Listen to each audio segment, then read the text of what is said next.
కానీ ఒక హిందూ పుట్టిన ప్రతి ఒక్క వ్యక్తి కూడా తన తినే ప్రతి ముద్ద మీద అమ్మని దలుచుకొని తింటాడు.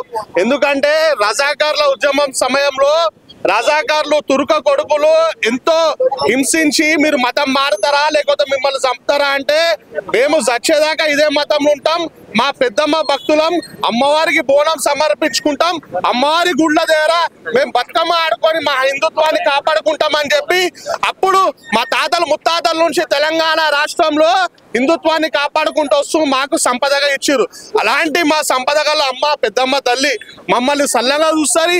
ఈ రాష్ట్రాన్ని కాపాడుతున్న పెద్దమ్మ తల్లిని ఒక ఆడపడుచు ఎంఆర్ఓ ఆడపడుచు ఆషాఢ మాసంలో ఆడబిడ్డలు మా ఇంటి ఆడబిడ్డలను ఎంత పవిత్రంగా ఎంత పూజిస్తామో అమ్మవారిని కూడా ఆడబిడ్డగా భావించి ఆమెకు బోలాను సమర్పించి ఎంతో పవిత్రంగా పూజ చేస్తాం. అలాంటి అమ్మవారిని కరెక్ట్ ఆషాఢ మాసం సోమవారం అమాస రోజున ఈ కాంగ్రెస్ ప్రభుత్వం ఈ తురుకోలను జోక్కుంటా తిరిగే కాంగ్రెస్ ప్రభుత్వం వచ్చి మా అమ్మవారి గుడి కూల్చి ఆ విగ్రహాన్ని ఇక్కడికి తీసేసారు. వీళ్ళు అనుకుంటారు ఇక్కడ ఉన్న భక్తులు కానీ ఇక్కడ హిందువులు కానీ కేవలం ఒక నెల కొట్లాడతారొచ్చో సంవత్సరం కొట్లాడతారొచ్చో. బిడ్డ గుర్తుపెట్టుకోరే, మీరు పోయిర్రు అమ్మవారి గుడి దగ్గరికి పెద్దమ్మ తల్లి గుడి దగ్గరికి ఒక్కొక్కడు నాశనం అయిపోతారు. ఎందుకంటే మేము ప్రతి విధంగా అమ్మవారిని ఎంతో భక్తి శక్తులతో పూజ చేస్తాం. మాకు తెలుసు మా అమ్మవారు ఎంత పవిత్రంగా ఉంటారో. మీరు పవిత్రంగా పూజ చేస్తే కర్ణిస్తారు. అదే మీరు గడ్డపార పెడతారు, నీ ఇంటిలో పాది నీ ఖాందానికి గడ్డపార పెడతారు మా పెద్దమ్మ తల్లి.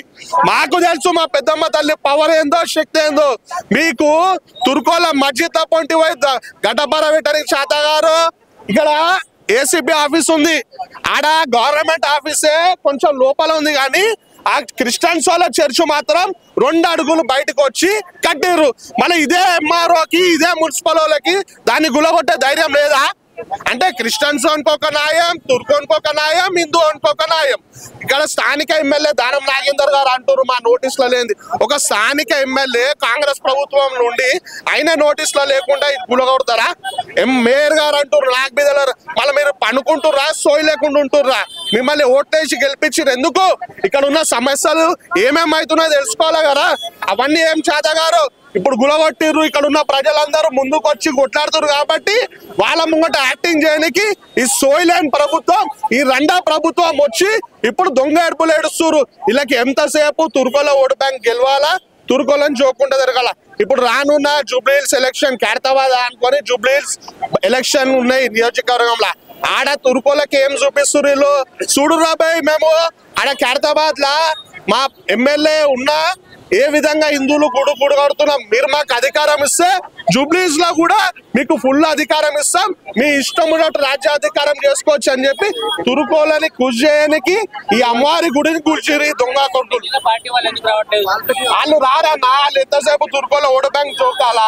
ఇప్పుడు కేసీఆర్ గారు గతంలో అన్నట్టు కదా బొందుగాలు ఎందుగాలు అని సెక్యులర్ పార్టీ వాళ్ళందరూ బొందుగాలు తయారైపోయారు.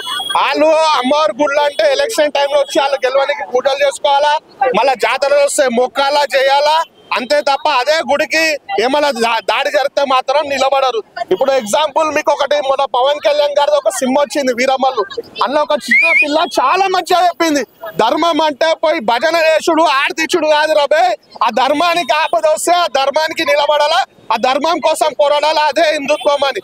కానీ ఇక్కడ ఉన్న మన తెలంగాణ రాష్ట్రంలో ఈ సోయిలేని సెక్యులర్ గాళ్ళు ఈ రెండగాళ్ళు దాన్ని వచ్చేసి మొత్తం ఖరాబ్ చేసేసి హిందువులు అంటే కేవలం గుళ్ళ భజన చేయాలా ఆర్తలు ఇయ్యాలా, కానీ అదే దేవుళ్ళ దగ్గరికి వస్తే మాత్రం మేము రాము చేయమన్నట్టు. అరే దేవుడు మానవ అవతారం ఎందుకు ఇచ్చిర్రా నాయన? ధర్మం ఏందో అధర్మం ఏందో చూసి కొట్లాడాలా? మీకు ఒక ధమాక్ ఇచ్చినాం, మీకు ఒక మనసు ఇచ్చినాం అని చెప్పి దేవుడు మానవ రూపాన్ని ఇస్తే మనం జంతువులాగానే బిహేవ్ చేస్తున్నాం. ఏ జంతువులకి మనకి ఏం తేడా? ఇప్పుడు నీ ఎదురుగానే అధర్మం జరుగుతున్నప్పుడు నువ్వు పోయి అక్కడ నిలబడనప్పుడు నువ్వు పొద్దాల పోయి జై శ్రీరామ్ అంటే ఏంది, జై పెద్దమ్మ తల్లి అంటే ఏంది, జై మాంకలమ్మ అంటే ఏంది? నువ్వు ఆ దేవుళ్ళకి ఆపద వస్తే కాపాడలేని వ్యక్తివి నువ్వేమిందువురా నాయనా? నేను ఒకటే చెప్తున్నా, ఇక్కడ ఉన్న ప్రజలకి ప్రతి ఒక్క హిందూ సోదరుడికి మాయేమో సచ్చే లోపల అమ్మవారి గుడిని నిర్మించుకుంటాం, దానికోసం మా రక్తాలు చిందని ఏం పరగబడది. ముత్యాలమ్మ గుడి విషయంలో మీరు చూసారు, పోలీసు వాళ్ళు లాఠీ చార్జ్ చేసి మా రక్తం కళ్ళ చూసారు, అయినా మేము ఇంకా కడగ వేయలేదు. ఇక్కడ కూడా పెద్దమ్మ తల్లి ఆలయం నిర్మించేదాకా మా అవసరమైతే మా రక్తాన్ని అభిషేకంగా ఇస్తాం అమ్మవారికి. ఇలా ముఖ్యంగా గుడి గురించి విషయం వచ్చింది కాబట్టి చెప్తున్నాము. అది అసలైన విషయము. దాని వెనక ఉన్న ఇంకో సీక్రెట్ ఉంది. 12 నుంచి 13 ఎకరాల భూమి ఉంది దాని వెనకాల. అది మెయిన్ కారణం. గుడిని తీసేసిండ్రు అనేసి ఇలా పబ్లిక్ అందరిది కూడా విషయం డైవర్ట్ చేస్తున్నారు. కానీ ఇలా దాని వెనుకున్న 13 ఎకరాలు ఏదైతే గవర్నమెంట్ భూమి ఉందో అది ఎట్లా దోచుకుందాము, ఏదైతే హెచ్సిఎల్ ఎలాగైతే దోచుకున్నారో ఇది కూడా అలా దోచుకుందాం అనేసి గుడిని ముందు పెట్టి ఆ కేసులలో తీసుకెళ్లి దీన్ని ఎట్లా అమ్ముకుందాం అనేసి రేవంత్ రెడ్డి ప్రభుత్వం ఇవాళ దాన్ని పెద్ద కుట్ర పండుతుంది. అది జనాలందరూ కూడా ఇవాళ గుడి మీద పోతున్నాం, కానీ దాని వెనుక పెద్ద కుట్ర ఉంది. ఇవాళ కాంగ్రెస్ ప్రభుత్వానికి కూడా హెచ్చరిస్తున్నాం మేము. ఇవాళ మేము చెప్తున్నాం కదా, రేవంత్ రెడ్డి నువ్వు ఇంకా రెండేండ్లు ప్రభుత్వాన్ని నడిపించుకోవడమే చాలా గొప్ప విషయము. ఇవాళ హిందువుల ప్రతి ఒక్క హిందూది మనోభావాలను దెబ్బతీసినావు. ఇలా కాంగ్రెస్ కాదు, టీడీపీ కాదు, బీజేపీ కాదు, అన్ని పార్టీలలో ఉన్న హిందువులందరూ కూడా ఆలోచించాల్సిన విషయం ఇది. ఇలా గుడి తీసిర్రు, గల్లీల గుళ్ళు తీస్తున్నారు. 20 నుంచి 30 గుళ్ళు దాడికి గురైనాయి. ఇలా రాష్ట్రంలో వచ్చిన సంవత్సరం నరలో కూడా 30 గుళ్ళు దాడికి గురైనాయి. అంటే ఇలా ప్రతి హిందూ ఆలోచించిన విషయం. ఇలా ఓన్లీ బీజేపీ వాళ్ళకి, హిందూ వాహిని వాళ్ళకి, ఆర్ఎస్ఎస్ వాళ్ళకి పట్టింపు కాదు. ఇలా ప్రతి ఒక్కరు గుడికి వెళ్తున్నారు, అర్చన చేసుకుంటున్నారు, కిలోమీటర్ల వరకు లైన్లో నిల్చుంటున్నారు. కానీ ఇలా గుడికి ఇట్లా అయిందంటే ఎవరు స్పందిస్తలేరు ముందుకొచ్చి. కాకపోతే ఇలా అర్జునుడు చెప్పినట్టు ఇలా ఖచ్చితంగా కూడా మీ ధర్మం పట్ల మీరు నించోండి. అది న్యాయం జరుగుతుందా జరగదా దేవుని మీద వదిలేయండి అనేది అర్జునుడి వాక్యాలున్నాయి.